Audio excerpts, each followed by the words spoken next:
но се стараем да ви представим една готина така литература. I never meant to cause you any sorrow. И стихове, така че наслаждавайте се. I never meant to cause you any pain.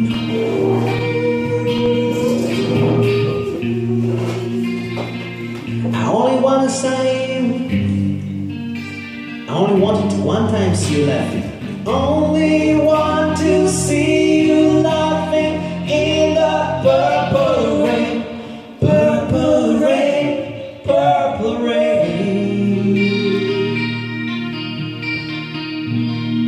Purple rain, purple rain. Purple rain, purple rain.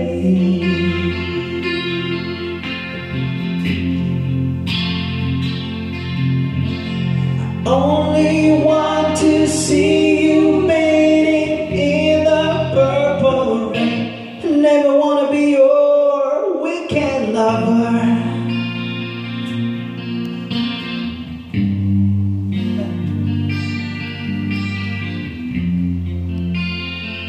I only wanna be some kind of friend.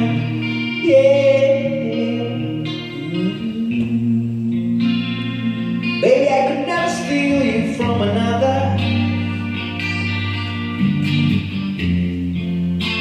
It's such a shame our friendship had to end. Purple rain, purple rain. Yeah. Purple rain, purple rain. Purple rain, purple rain.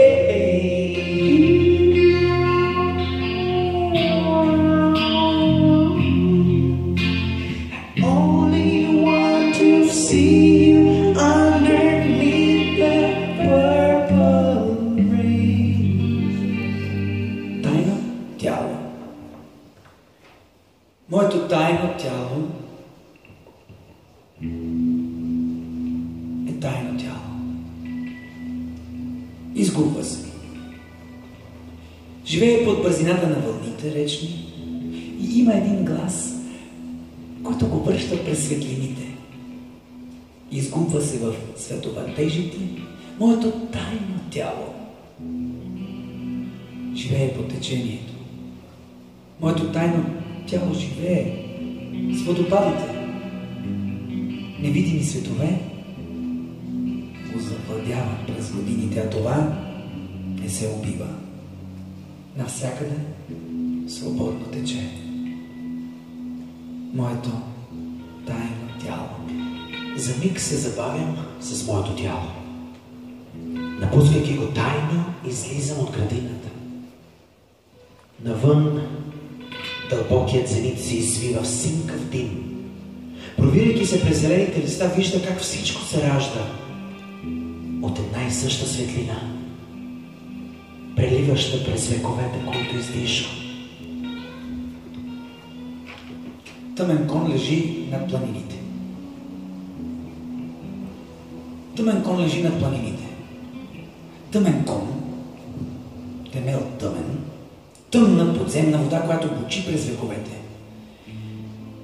Аз минавам под коня. Мрачен, полудял, до глухота, в движение отблъсквам плутниците от кошмари. Какво изгубих тук? Какво изгубих, та въздухът отесня и към мен пълзи гигантска костенурка от висините. Върху планините лежи тъмен кон. Нозете му са в клисурите, тъмна подземна вода, която почи в ставите и придвижва вековете. Тишината, плесента по тях, през която се провирам. Колко е страшно това възнесение! Какво изгубих тук? Какво изгубих аз? Питам коня. А той лежи тъмен